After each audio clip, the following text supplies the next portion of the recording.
개념 체크. 안녕 동생들, 여러분의 생생제라 최경일입니다. 중학교 3학년 2학기 국어 욕심쟁이 친구들을 위한 개념 체크 공통편. 자, 우리 친구들과 그 멋진 시작, 눈부신 시작 첫 번째 강의 함께합니다. OT에서 멈추지 않고 마침내 본강으로 용기 내어 열정 가득 노력 담아 두드린 그리고 함께하기 위해 이곳에 온 친구들을 환영합니다. 그치? 시작에는 더 큰 용기가 필요해요. 우리가 이제 그 관성이라고 하죠. 그죠? 가고 있으면 그 힘에 따라서 조금씩 가고, 또 멈춰 있으면 또 움직이기가 또 쉽지 않아. 앉으면 눕고 싶고 누우면 자고 싶고. 이런 게 물질에서만 적용되는 것이 아니라 우리의 삶이라든가 우리의 태도라든가 이런 데도 선생님은 어느 정도 영향을 주지 않나 이런 생각을 합니다. 우리가 아무것도 하지 않았을 때보다 뭔가를 시작해야 되고 움직일 때, 그죠? 여러분들이 예를 들면 아침에 눈 뜨고 이불을 발로 차는, 그죠? 차기 위한 용기. 눈꺼풀을 들어 올리기 위한 용기. 그죠? 더 큰 힘이 필요하다. 이제 일어나야지! 하고 하는 거잖아요. 그죠? 더 큰 힘이 필요하다. 그죠? 그러니까 일부러 기압을 좀 바짝 줄 필요가 있어요. 이제 우리 시작하는 거니까. 그죠? 시작에는 더 큰 용기가 필요합니다. 그리고 그 시작을 칭찬하고 잘했다라고 인정해드리면서, 그죠? 지금의 이 용기, 지금의 이 결정, 지금의 이 각오를 38강이 끝나는 그 순간까지 잊지 않으셔야 됩니다. 알겠죠? 그래서 이 초심 잊지도 잃지도 않으시고 끝까지 가져가야 된다라는 생각으로 함께하면 좋겠다. 자, 그러면 교재 준비되셨죠? 이 강의는 OT에서 말씀드린 것처럼 교재 기반 강의입니다. 그쵸? 그래서 체크 3학년 2학기 공통편 교재가 준비되어 있어야지 조금 듣기가 수월하다. 그쵸? 그래서 교재가 좀 있었으면 좋겠고요. 그래야지 완전하게, 온전하게, 또 효율성 높게 가져갈 수 있겠습니다. 오늘은 첫 번째 강으로 순차적으로 진행합니다. 교재 8쪽에 보시면 시 갈레트 강이 제시가 되어 있습니다. 요거 한번 같이 보면서 시라는 것에 대해서 우리가 이제 중학교 마지막으로 공부한다 라는 생각으로, 그죠? 챙겨갔으면 좋겠다. 자, 시. 우리가 뭐 초등학교 때부터 중학교 3개년에 이르기까지 정말 많이 공부했던 갈래 중에 하나죠. 그죠? 시하면 지금 뭐 여러분들 머릿속으로 몇 가지 막 떠오르는 것들이 있을 거예요. 운율, 리듬감, 그죠? 작가의 생각과 느낌, 그죠? 압축, 함축, 짧은 글, 그죠? 뭐 이런 식으로 몇 가지 생각나는 것이 있습니다. 그게 맞죠. 자, 시라는 것은 뭐냐? 사람의 마음속에 떠오르는 감정이나 생각을 운율이 있는 언어로 압축하여 표현한 문학이다 라고 얘기를 합니다. 우리가 이 정의를 외울 필요는 없지만, 우리 주관식 문제는 별로 없기 때문에 외울 필요는 없지만, 그래도 몇 개 단어 키워드들은 가지고 있어야 된다라는 거지. 작가가 자기 마음에 떠오르는 감정이나 생각을 운율이 있는 언어로 압축하여 표현한 노래, 문학이다. 그치? 이런 거죠. 그죠? 선생님 지금 표시한 것들은 좀 기억을 해야 되는 거죠. 그죠? 감정이나 생각, 이런 것들을 이제 그 시에서는 보통 뭐라고 얘기하냐면 정서라는 말을 씁니다. 그래서 밑에도 나올 거예요. 정서. 그 다음에 운율이라는 말은, 초등학교 때는 리듬감이라고 했었는데, 중학교 와서는 이제 운율이란 말 쓰고, 고등학교 가면 이런 표현도 씁니다. 율문성이다. 이 텍스트는, 이 글은 율문성이 있다 이런 말을 하거든요. 그죠? 이런 것들이 율문, 이게 처음 들으면 낯설잖아요. 그죠?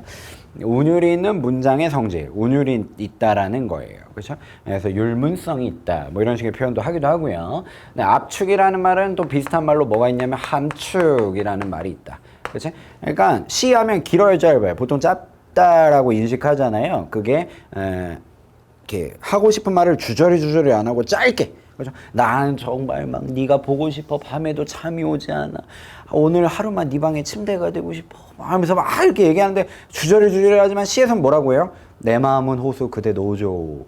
뭐 이런 식으로 하는 거예요. 짧게 간결하게, 그죠? 압축, 함축 그렇게 해서 표현한 문학 작품이다. 그래서 시의 일반적인 특징으로 밑에 샬라샬라 나오는데 말의 가락, 리듬감이 느껴진다. 운율 얘기하는 거고요. 시인이 전달하려는 생각과 느낌을 생각과 느낌을 특히 감각적으로 표현한다라고 얘기합니다. 그래서 시에서 특히 이제 두드러지는 것이 실제로 느껴지는 건 아니지만 느껴지는 것처럼 이렇게 뭔가 마음속에서 생각이 드는 거, 이런 거 이제 마음에서 뭔가 구체화된다라고 해서 심상이라고 하죠. 그렇죠?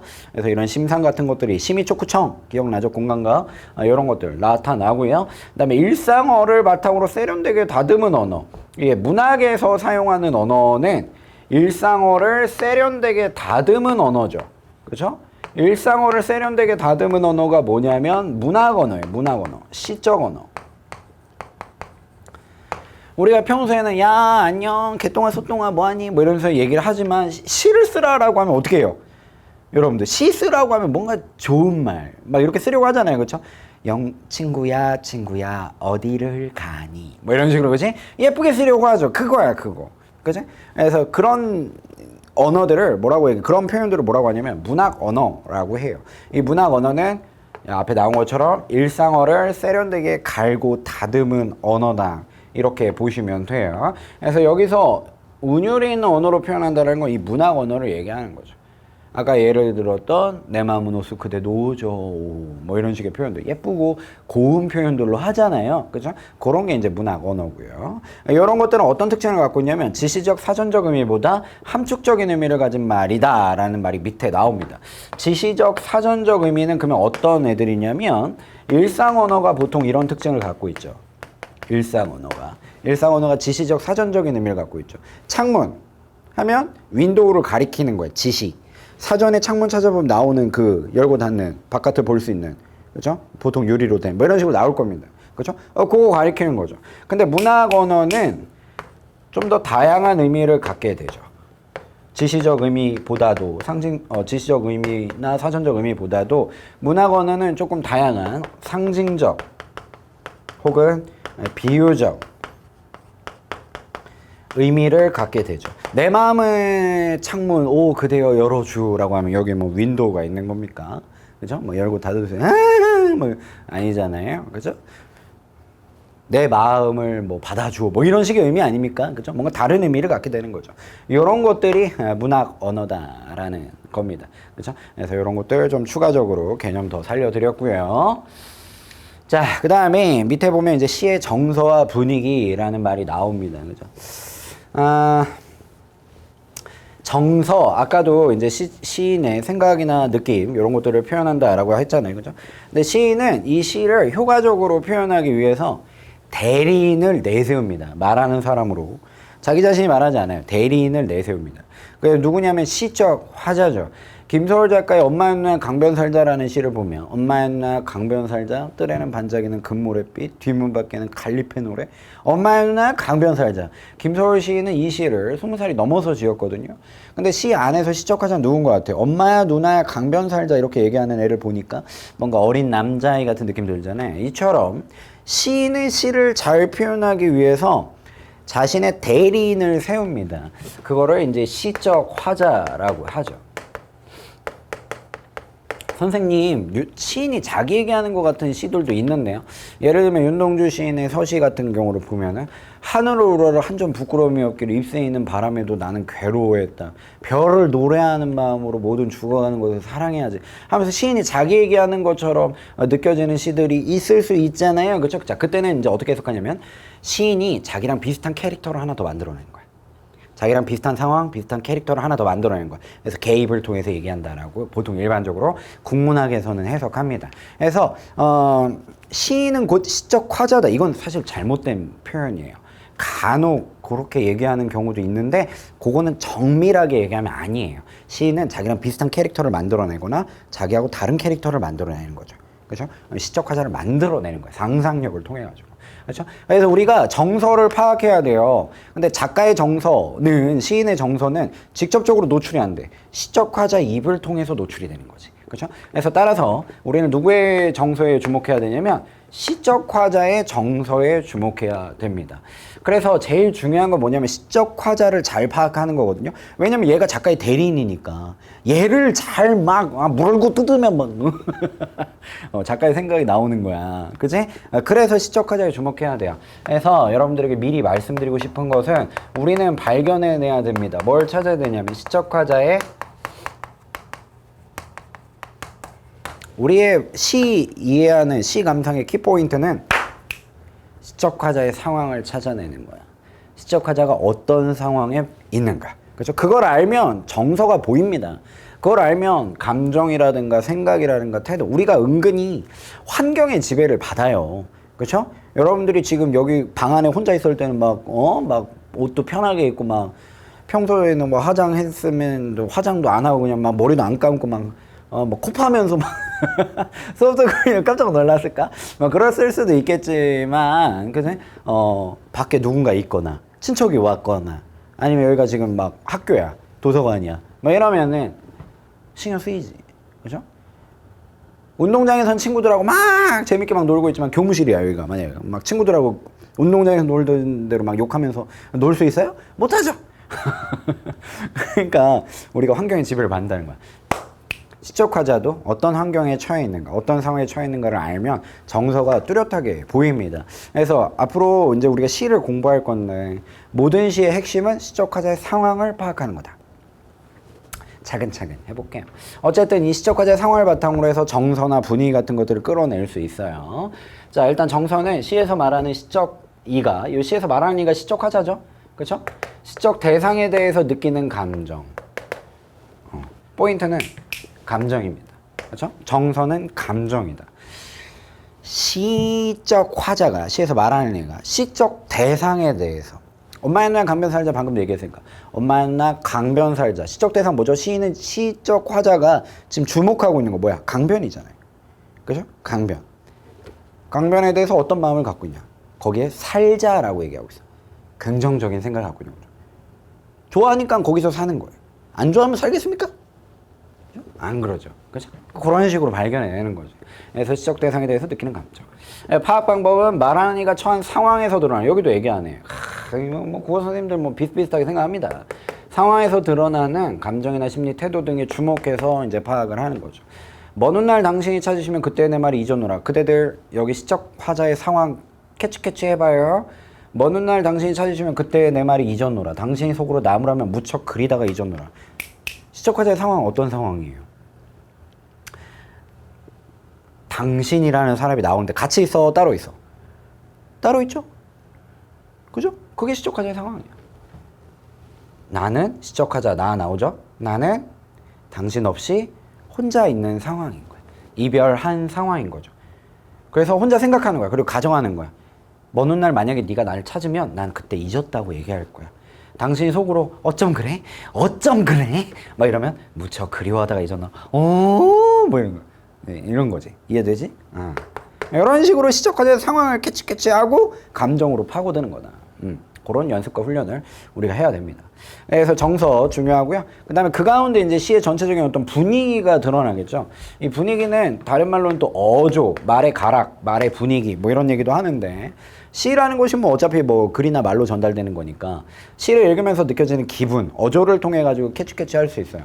시어와 운율, 말하니의 어조, 나오네 어조 등과 같은 언어적 특성과 시 전반에 걸쳐 나타나는 특정한 이미지에 주목하여 파악하는데, 대체적으로 여러분들이 뭔가 시를 판단할 때 바로 뭐 고향에 대한 그리움, 사랑하는 사람에 대한 뭐 애절한 마음 뭐 이런 식으로 안 나온단 말이야. 그런 식으로 바로 안 나와. 그렇죠? 그래서 시를 딱 봤을 때 일단 인상을 딱 느끼세요. 인상. 이 시가 좋은 얘기를 하는 건가 나쁜 얘기를 하는 건가. 그죠? 인상을 딱 받는 거야. 선생님 같은 경우도 실제로 쓰는 방법입니다. 시를 딱 봤을 때 이게 긍정적인 어떤 포지티브한 그런 내용을 다루고 있는지, 아니면 부정적인 네거티브한 그런 내용을 다루고 있는지, 플러스 마이너스 보통 이렇게도 얘기하거든요. 학교 선생님들이 긍정은 플러스, 부정은 마이너스, 긍정 상승, 부정 하강 뭐 이런 식으로 이야기를 하거든요. 인상이야, 인상. 딱 봤을 때. 그죠? 아까 요시 볼까? 먼 훗날 당신이 찾으시면 그때 내 말이 잊어놓으라. 당신 속으로 남을 무척 그리워하다가 잊어놓으라. 이별의 상황이다라고 한다면 부정적인 거죠. 그죠? 그런 식으로 이제 조금씩 놓고 들어가는 거야. 그렇게 헤어졌는데 이별에 대한 우리의 태도도 여러 가지가 있을 수 있겠죠. 막 가지마 막 이렇게 하는. 그래? 하면서 휙 돌아서 가는 경우도 있겠고, 그죠? 휙 돌아서 갔다가 나중에 또 매달리는 경우도 있겠고, 막 여러 가지 타입이 있을 수 있잖아요, 시에서. 그죠? 막 그런 식으로 좀 디테일하게 나중에 파고 들어가는 거죠. 아하. 그래서 정서 분위기, 이런 것들이 이제 우리가 시에서 찾아야 되는데, 이런 것들은 어디에 기인한다? 시적 화자의 상황에 기인한다. 그렇죠? 우리는 상황을 찾는 연습과 훈련을 열심히 할 겁니다. 여기 얘가 또 하나 더 붙었는데, 비가 오면 온몸을 흔드는 나무가 있고, 소리치는 나무가 있고, 이파리마다 빗방울을 퉁기는 나무가 있고, 다른 나무가 퉁긴 빗방울에 비로소 젖는 나무가 있고. 자, 시적화자 지금 뭐 하고 있어요? 시적화자는 나무를 바라보고 있죠. 비 올 때 나무를 바라보고 있는 상황인 거야. 자, 이걸 잡아놔요. 비 올 때 나무를 바라보고 있는 상황. 그러면은 나무가 비가 오면 나무에게 비란 뭘 것 같아요? 생명 아니겠습니까? 생명? 그죠? 자랄 때 뽑히는 영양분. 온몸을 흔드는 거야. 막 뜨거운 여름날 사이다를 먹은 것처럼 뭐 이런 거. 소리치는 나무도 있고 기쁨의 탄성 같은 거겠죠? 그렇죠? 이런 식으로 상황을 잡지 않으면 이걸 뭐라고 해석하는 거야? 소리치는 나무가 있고 소리친대. 소리치는 거 우리 엄마 아빠가 나한테 소리치는 건데 그거 안 좋은 건데? 이렇게 해석해버리면 난감하다. 그래서 자기 맘대로 해석하면 안 돼요. 자기 맘대로 해석하면 안 돼. 내가 그냥 나 나무 별로 안 좋아해. 난 바다가 좋아. 이씨 별로야. 그게 아니라 그렇게 자기 맘대로 해석하면 안 되고 시적 화자가 어떤 상황에 처해 있는지를 캐치하고 그걸 바탕으로 바라봐야 되는 거야. 시적 화자는 나무를 보고 있는데 나무는 지금 아주 때마침 비가 오고 있는 거야. 그리고 나무들끼리 서로 이렇게 비를 주기도 하고 같이 옆에서 같이 어떤 공동체 뭐 이런 것들이 보이는 거죠. 이런 식으로 가야지 시인이 이 시를 통해서 표현하려고 하는 것들을 정확하게 잡아낼 수 있는 겁니다. 자, 시적화자 말하니 시의 대리인이죠. 시 속에서 말하니로 시인이 자신의 생각과 느낌을 효과적으로 드러내기 위해 시 속에 내세우는 인물입니다. 어떻게 하면 주제를 잘 전달할 수 있을까 고민하다가 시적화자를 만들어내는 거죠. 김소월 시인도 엄마의 누나의라는 시에서 20대 청년이요. 어머님, 누님, 강변 살아요. 막 이렇게 얘기했으면 그 순수함이라든가, 그렇죠? 그런 것들이 잘 안 보였을 거예요. 근데 엄마야, 누나야, 강변 살자. 이런 식으로 어린 소년의 입을 통해서 이야기를 했기 때문에 그 순수함이 드러나는 거죠. 그렇죠? 그래서 좀 더 효과적으로 매력적으로 표현하기 위해서 작가가 고민한 흔적이야. 그게 시적 화자예요. 이 시적 화자 역할은 시의 전체적인 분위기를 형성하며 주제를 효과적으로 전달하고요. 시적 상황에 대한 정서나 태도를 시적 화자의 입을 통해서 드러내게 됩니다. 그래서 시에서 제일 중요한 게 뭐냐? 시적 화자야. 원포인트. 시에서 제일 중요한 것은 시적 화자야. 시험 문제 가장 많이 나오는 거 시적 화자야. 자, 시적 화자에 대해서 좀 더 들어갑니다. 시적 화자, 이제 시험 문제를 풀다 보면 시적 화자가 겉으로 드러나 있다. 시적 화자가 겉으로 드러나 있지 않는다. 뭐 이런 식으로 이야기하는 경우가 종종 있는데, 자, 시적 화자가 작품 어디에 위치하느냐에 따라서 첫 번째, 겉으로 드러나는 경우, 두 번째, 겉으로 드러나지 않는 경우, 이런 식으로 얘기를 합니다. 이 둘을 구별하는 건 아주 간결하다. 자, 시를 봤는데 나라는 표현이 나, 내가, 저는 뭐 이런 식의 표현이 나오면 시적 화자는 겉으로 드러난 겁니다. 나라는 이런 표현이 나오면 1인칭, 자기 자신을 가리키는 표현이 나오면 겉으로 드러난 거야. 근데 이 나가 작품 속에 숨어서 드러나지 않으면 겉으로 드러나지 않은 겁니다. 그럼 이제 여러분들 아주 간결하게 알겠죠? 그죠? 시적 화자가 겉으로 드러났다. 작품 밖에 나타났다. 작품에 나타나지 않았다. 어떻게 알아요? 나가 있느냐 없느냐로 판단하는 거죠. 저 수학 공식 같은 거야. 그죠? 그래서 간결하게 챙겨가시면 좋겠고요. 오른쪽에 보면은 8쪽에 오른쪽 날개 부분에 보면 운율의 종류라고 나오는데 이거 1학기 때 우리 봤던 내용이에요. 그죠? 그래서 1학기 때 그 공통편에서 제시가 되었던 내용인데 또 나왔길래 혹시나 또 우리 친구도 까먹었을까봐 한번 또 갖고 와봤어. 운율의 종류는 크게 두 가지가 있죠. 내재율하고 외형율. 그렇죠? 이렇게 두 가지 종류가 있는데요. 내재율은 안내자고요. 외형률은 박외자입니다. 그래서 운율이 안에 숨어 있다라고 하면 내재율이라고 하고요. 운율이 박외자, 밖에서 형식을 갖췄다라고 하면 외형률이라고 합니다. 내재율은 겉으로 드러나지 않게 은근하게 느껴지는 운율이고요. 자유시에서 내재율이 나타납니다. 자유시에서 내재율이 나타나요. 그리고 거기 써있다시피 일정한 규칙 없이 겉으로 드러나지 않고 시 속에서 은근하게 느껴지는 운율, 자유시에서 주로 나타난다. 거기 써있죠. 그죠? 선생님 요거는 이제 그 1학기 때 거를 그대로 가져온 거야. 그죠? 그래서 여기랑 좀 차이가 있을 수 있지만 둘 다 챙겨가면 좋겠다. 그래서 자유시, 대부분의 현대시 이런 것들은 이제 내재율을 갖고 있고요. 그다음에 외형률, 외재율 같은 경우에는 일정한 규칙에 따라 겉으로 드러나는 운율, 시조나 민요 등의 음보율, 3장 6구 4음보의 시조 뭐 이렇게 나와 있는데 여기 책에 없지만 대표적으로 이제 정형시 같은 게 외형률을 갖고 있죠. 시조가 그 조선시대 그 노래잖아요. 그쵸? 갈래잖아요. 근데 시조를 만약에 현대시의 개념으로 본다면 정형시라고 할 수가 있어요. 형식이 정해져 있는 시, 정형시. 그죠? 3장 6구 45자 대회 딱 이런 규격화되어 있는 그런 시들. 그래서 이런 규격화되어 있는 시들은 대체적으로 이제 뭐 이렇게 길이가 비슷하죠. 표현하는 것. 그렇죠? 그래서 아주 좀 뭔가 이렇게 잘 이렇게 딱 줄 세워 놓은 것처럼 이렇게 쫙 이렇게 짜임새가 있는 거 이런 것들을 정형시, 외형률이다 이런 식으로 이제 이야기를 합니다. 예전에 시험 문제 한번 나온 적이 있는데 이 시는 자유시면서 외형률이다 이런 건 없어. 왜 정형시면서 내재율이다 이런 건 없어. 자유시면 무조건 내재율이고 정형시면 무조건 외형률입니다. 그죠? 그래서 이것도 공식 같은 겁니다. 운율을 만드는 운율 형성 방법이 거기 밑에 나오는데 일정한 음보의 반복, 같은 단어나 구절의 반복, 같거나 비슷한 문장 구조의 반복이라고 해서 책에 뚜뚜뚜뚜 나옵니다. 근데 이것도 이제 1학기 때 선생님이 다뤘던 건데 한번 직접 인용해봤어요. 좀 더 자세하게 나와 있어가지고. 같은 음운의 하여튼 그냥 운율은 어떻게 만들어지냐면 반복을 통해서 만들어진다. 운율은 뭔가 반복되면 만들어지는 거야. 그랬지? 하는 것보다 그랬지 뭐 이러면 그렇죠? 리듬감이 만들어지는 거야. 그러니까 운율을 만드는 건 반복이에요. 포인트는 뭐가 반복되든지 반복되면 리듬감이 생기는 거야. 일단 음운이 반복되는 경우, 그렇죠? 자음모 이런 것들이 비슷하게 반복되는 경우에는 리을 뭐 이런 거 반복되는 울림 소리들이 많이 반복되는 것 같아요. 그렇죠? 그러니까 반복되면 리듬감이 생기는 거야. 그다음에 시어나 식구, 뭐 이전노라 뭐 이런 표현들, 신발 이런 것들 반복되면 리듬감이 생기는 거야. 같거나 비슷한 문장 구조의 반복, 뭐뭐를 뭐뭐서 뭐뭐로, 뭐뭐를 뭐뭐서 뭐뭐로, 그죠? 이런 식으로 비슷한 문장 구조가 반복되면 리듬감 생기는 거야.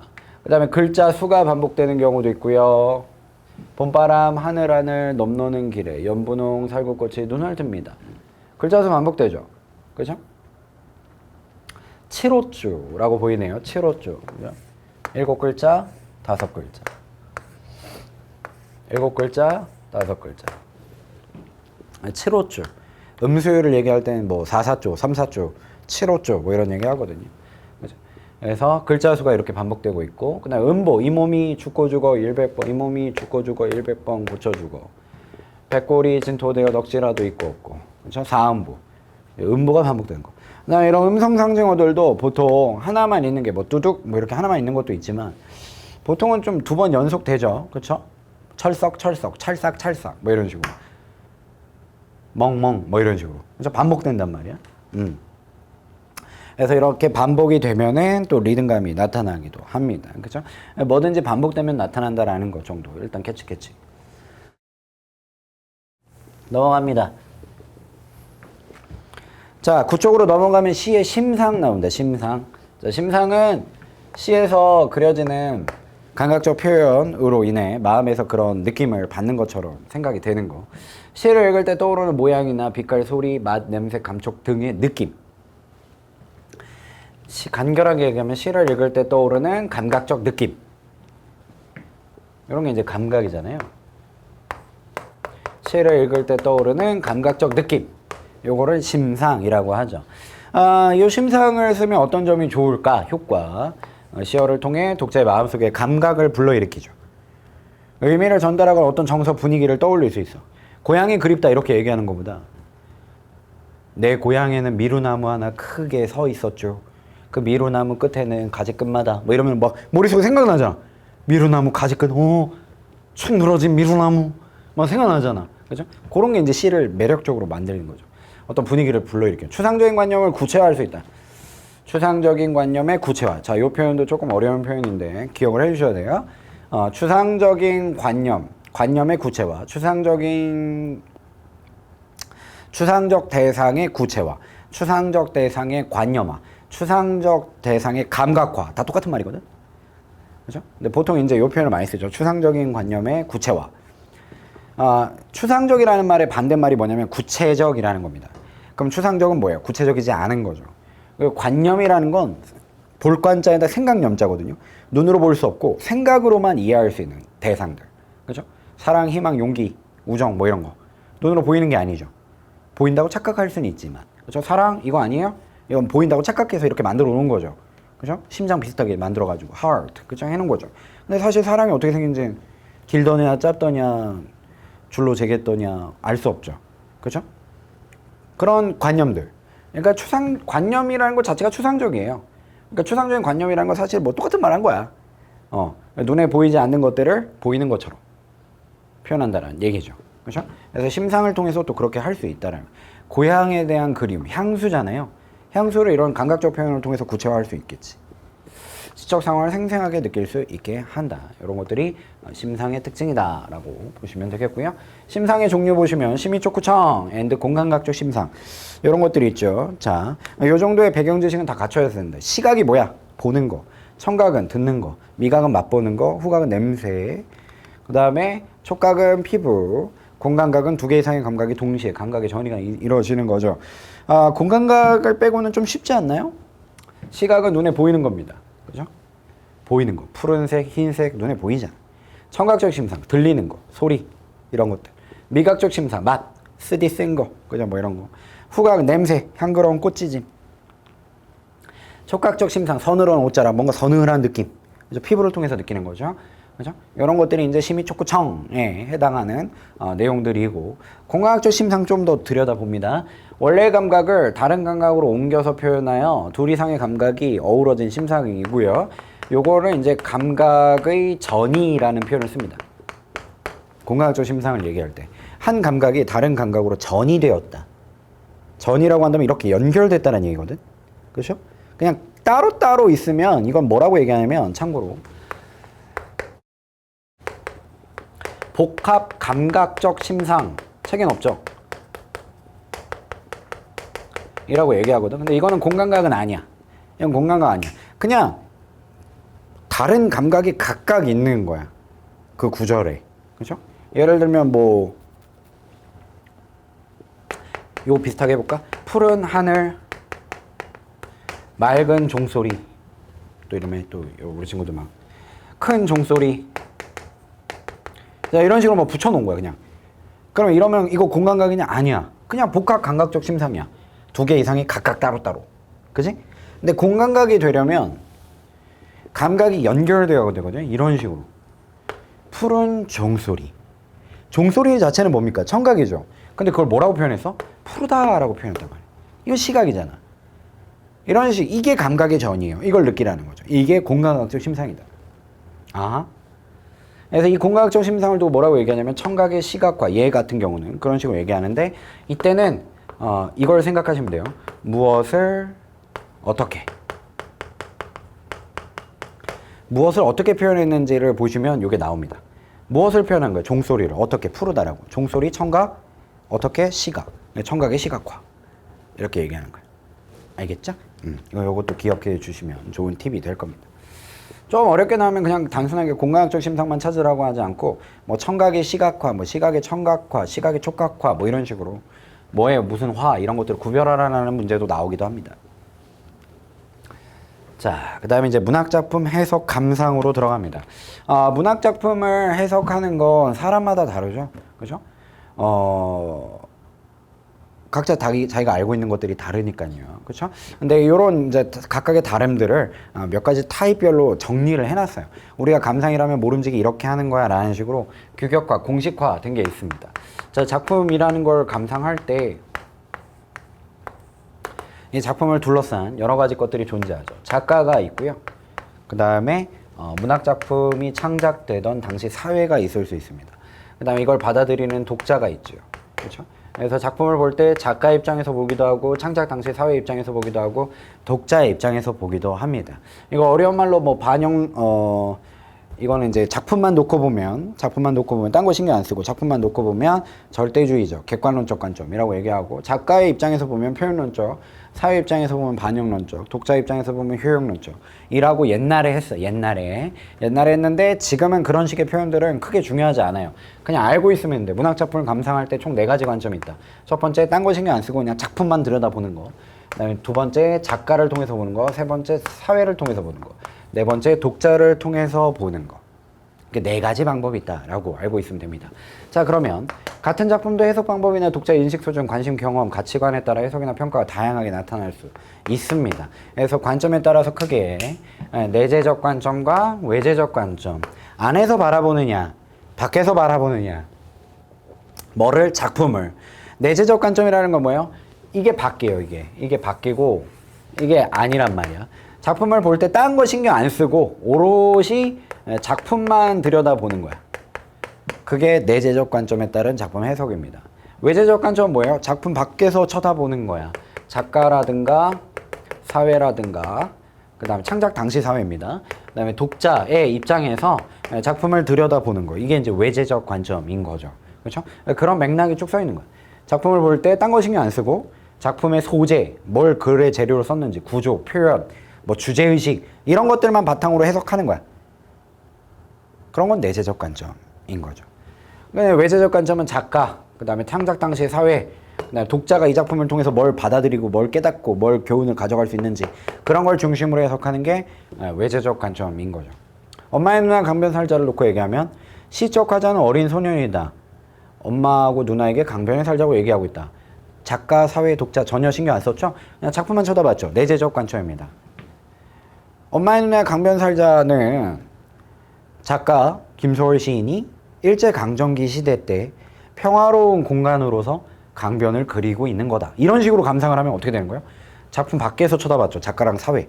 그죠? 그죠? 작가랑 사회. 일제강점기란 말도 했고, 김소월 작가도 얘기했습니다. 그죠? 그런 식으로 들여다보는 거예요. 외재적 관점의 감상이. 이해되시죠? 그래서 그런 식으로 구별할 수 있겠다. 이건 시험 문제 많이 나오거든. 이런 식으로 나옵니다. 윗글을 감상한 관점으로 다른 하나는 작품, 작가. 뭐 이런 식으로 나오는 거야. 그래서 다른 거 고르는 거야. 그래서 여러분들은 작품이나 작가나 사회나 독자를 구별해서 해석을 해야 됩니다. 근거를 들어 시를 해석하는 방법 몇 가지가 나오는데, 여기서 이제 각각의 관점에 따라서 들여다보고 있어요. 첫 번째, 시어나 표현 방법 등 시 자체의 정보에 주목하여 해석하기. 이건 뭐죠? 작품을 중심으로 들여다본 거죠. 그렇죠? 뭐 이런 것들을 캐치하는 게 작품을 중심으로 들여다보는 겁니다. 그 다음에 뭐죠? 시인이죠. 시인의 삶과 관련하여 해석하기. 시인은 어떤 삶을 살았는가, 주로 어떤 시를 썼는가를 바탕으로 해서 시를 들여다보는 거예요. 시에 반영된 시대 상황을 고려하기. 창작 당시의 사회를 중심으로 해갖고 들여다보는 거죠. 당시 시대 상황은 발표될 당시는 어떠했는가. 그 다음에 네 번째 건 독자의 입장에서 바라보는 거죠. 이 시를 읽고 말하는 생각에 공감할 만한 사람은 어떤 사람일까? 이 시를 읽은 독자는 어떤 반응을 보일까? 어떤 교훈을 얻을 수 있을까? 어떤 깨달음을 얻을 수 있을까? 독자의 입장에 따라서 감상을 한 거죠. 그래서 문학 작품을 감상할 때 이렇게 4가지 타입이 있을 수 있겠다. 해석의 관점 또는 근거에 따른 시, 청포도의 다양한 해석. 자, 시 청포도를 한번 이렇게 들여다본 거죠. 그렇죠? 작품 내적 요소 중심이라는 말이 이제 무슨 소리인지 알겠죠? 딴 거 신경 안 쓰고 작품만 본 거야. 평화로운 고향을 회복하고자 하는 소망을 드러내는 시. 내고장 7월엔 청포도 익어가는 계절. 마을 전설이 주저리 열리고, 먼데 하늘이 꿈꾸며 알알이 들어와 바뀌어. 뭐 이런 식으로 돼 있는 시거든요. 그렇죠? 그 시를 보면서 딴 거 신경 안 쓰고 그냥 작품만 들여다본 거예요. 아, 청포도가 있는 풍요로운 계절 그리워하고 있구나, 뭐 이런 식으로. 그렇죠? 근데 이제 이육사 시인이 썼다라는 작가라든가 시대 상황, 사회 현실을 바탕으로, 이육사 시인은 일제강점기의 저항 시인이잖아요. 그죠? 그런 걸 생각한다면, 먼 훗날, 그죠? 백마 타고 오는 초인이 있어. 아, 이건 광야군요. 그죠? 청포도에서 이제 손님이 고단한 몸을 이끌고 이제 오면은, 내 그 손님을 맞아서 두 손 한 푹 적셔도 좋으리. 뭐 이런 표현을 한단 말이야. 청포도를 먹을 수 있다면 두 손을 적셔도 좋다. 여기에선 광복을 위한 자기 희생의 의지가 드러나는구나. 막 이런 식으로 해석하거든요. 그죠? 그런 게 이제 작가나 그 당시 일제강점기라는 시대 현실을 고려해서 작품을 해석하는 거죠. 그다음에 독자 중심에서는 이 작품을 읽고 나서 이 시인이 이런 것들을 기다렸던 것처럼 나도 기다리 어떤 것을 위해서 준비하고, 그죠? 아이야 은쟁반에 하얀 모시수거 마련해 두렴. 이 손님이 곧 올 거니까. 이런 식으로 준비하는 태도를 보면서 나도 준비해야겠구나 이런 식의 생각을 할 수 있다는 거죠. 그죠? 이런 게 깨달음, 교훈 뭐 이런 것들을 나타낸다면 독자 중심인 거예요. 그죠? 작품을 볼 때 이런 식으로 다양한 관점에서 해석할 수 있고 그런 해석들이 일반적으로 시험에 나오게 됩니다. 자, 그 다음에 여기서 이제 사회 문화적 배경이라고 해서 창작 당시 사회. 특히 창작 당시의 시대적 배경. 사회가 참 중요하다 이런 얘기를 조금 더 하고 있죠. 그렇죠? 사회 문화적 상황, 사람들이 살아가는 삶의 모습, 작가는 특정한 시대 사람들이 살아간 모습을 통해 주제를 전달하고 문학 작품에서 당대 사회 문화적 상황을 토대로 창조된 세계. 그러니까 사람이 환경에 영향을 받는단 말이에요. 그렇죠? 작가도 자기가 살고 있는 시대, 현실에 영향을 끊임없이 받겠지. 작가가 뭐 이렇게 자연인입니까? 산속에 혼자 사는 거 아니잖아요. 산속에 혼자 살아도 산에 영향을 받겠지. 끊임없이 주변 다양한 상황으로부터 영향을 받습니다. 그렇죠? 작가 개인은. 그치? 그렇게 영향을 받은 내용에서 이제 자기가 깨달은 거, 문득. 그런 것들이 시에다 형상화해 놓는 거죠. 그래서 시대 현실에 대해서 잘 이해하는 것이 작품을 오롯이 바르게 잘 이해하는 거다. 이런 얘기인 거죠. 시도 그렇고 소설도 그렇고 뭐 문학 작품이 다 그렇습니다. 자, 시에 반영된 사회문화적 배경 파악이 필요한 이유. 사회문화적 배경과 관련적 작품의 의미나 창작 의도를 깊이 있게 이해할 수 있다. 그렇죠? 예를 들면 너 집에 이거 없지? 뭐 이 소설 알죠? 김유정 작가의 동백꽃. 그렇죠? 그 소설 아시죠? 이 소설 그냥 생각하면 어때요, 여러분들? 뭔가 이게 풋풋한 남자애하고 여자애하고 러브러브한 스토리 뭐 이런 식으로 생각이 하잖아요, 그죠? 근데 창작 당시 시대적 배경을 들여다보면 이게 강원도 지방에 있었던 그 당시 농촌 지방의 불평등한 신분 구조.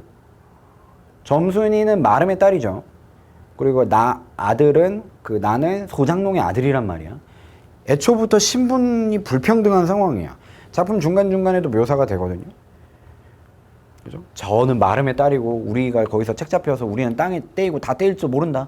마지막에 점순이가 막 야! 하고 막 이렇게 밀고, 그죠?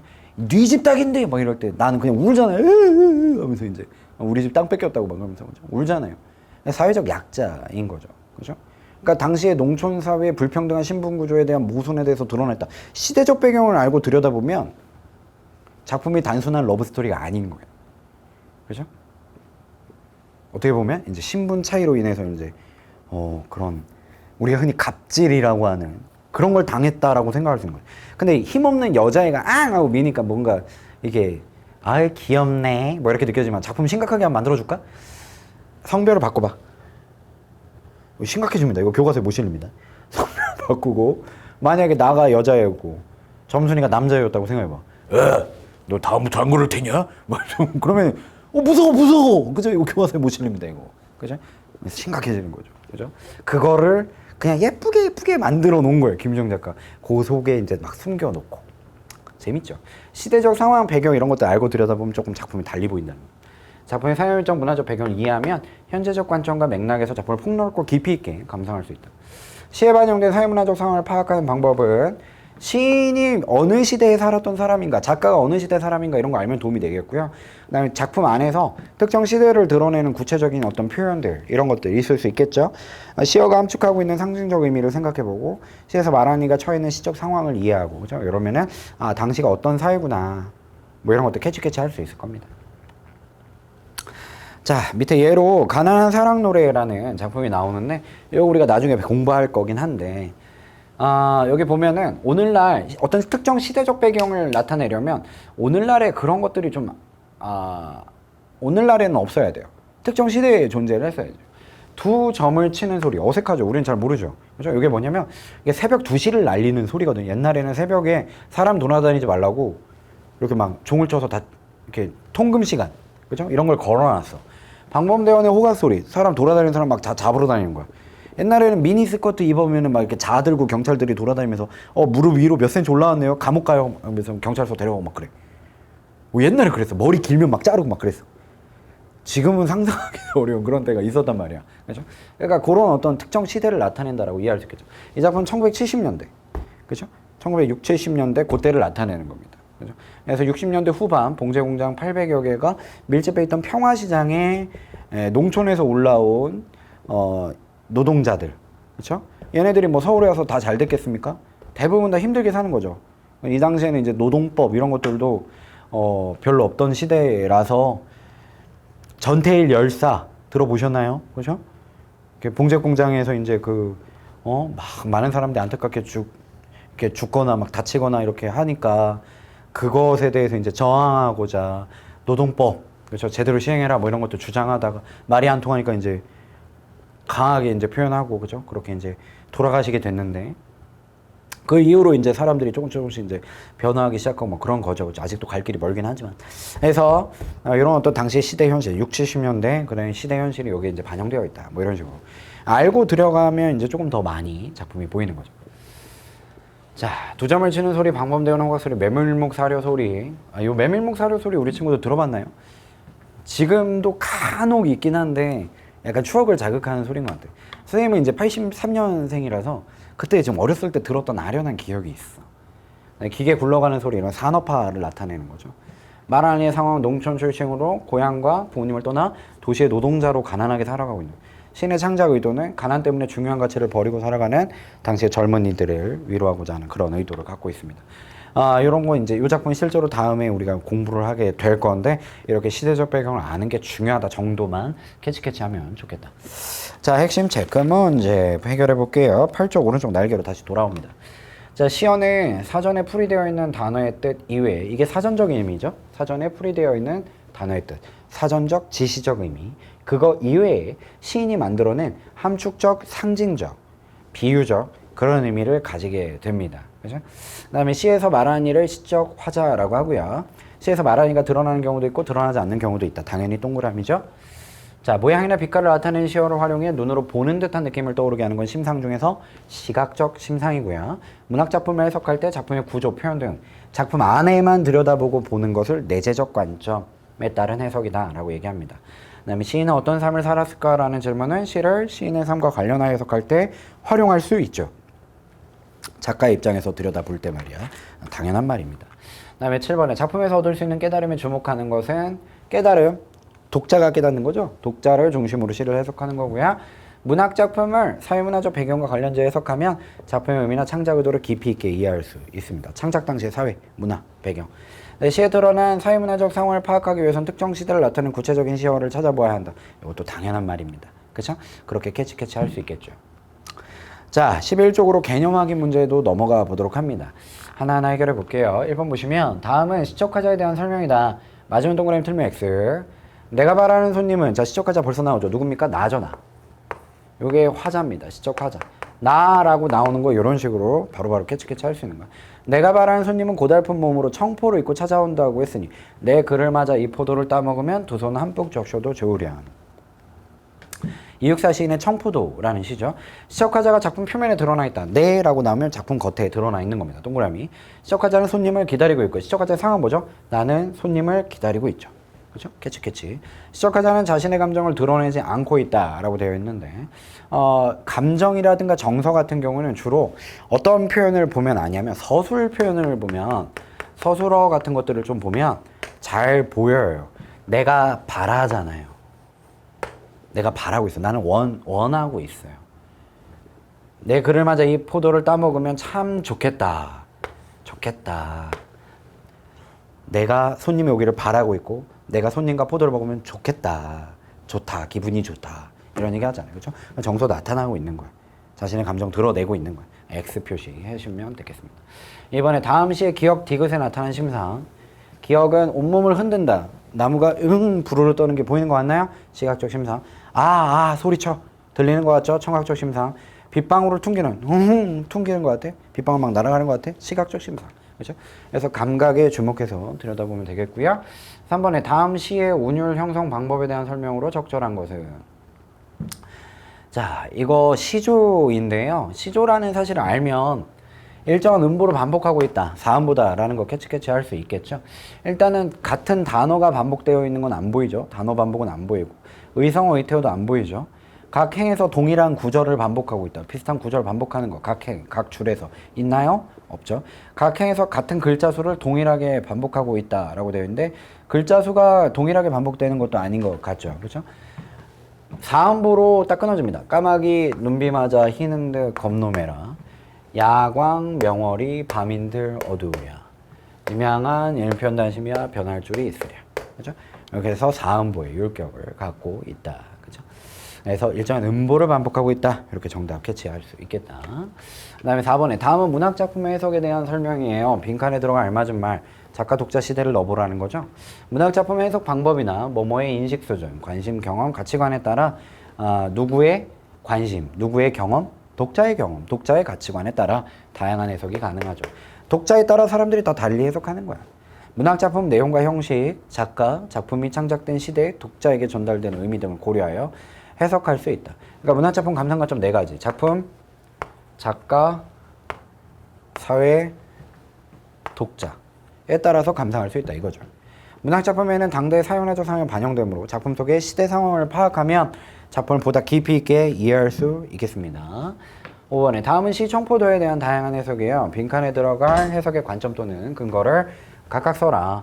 자, 시 청포도를 볼 때 평화로운 고향을 회복하자는 소망을 드러내겠다. 시적 화자가 이런 걸 얘기하고 있잖아요. 고향에 대한 그리움. 그죠? 이런 것들. 그럼 작품만 들여다본 거니까 작품 내적 요소 중심. 조국 광복의 염원, 이육사 시인이 가지고 있는. 그죠? 그리고 일제강점기니까 이런 걸 염원하겠죠? 지금 우리가 광복을 염원하진 않잖아. 기념하지. 그죠? 그래서 이런 것들은 작가 또는 현실, 시대 상황, 사회. 기다림의 자세를 일깨워준다라고 해서 교훈이나 깨달음을 얻었어? 독자 중심. 그죠? 이런 식으로 나눠볼 수 있겠습니다. 6번 다음에 나타난 해석의 근거를 보기에서 찾아라. 또 비슷한 문제죠. 시 청포도는 흰색과 푸른색의 색채 대비를 통해 시상을 전개하고 있다. 딴 거 신경 안 쓰고 작품 자체만 들여다봤죠. 시조 까마귀 눈비 맞아에서 1편단심은 박팽년 작가 나왔잖아. 작가. 시 가난한 사랑 노래는 산업화 시대, 사회문화적 상황. 그죠? 그래서 작품을 어떤 관점에서 바라보는지 작가, 작품, 사회, 독자 구별해서 파악해 주시면 되겠습니다. 좋아요. 초심의 날카로움 절대 잊지도 잃지도 않으시면서 그죠? 국어 욕심쟁이 우후훗 자 완강까지 스피디하게 갑니다. 자 잘 따라오세요. 다음 강에서 만날게요. 그럼 우리 친구들 언제나 생생지락 되소서.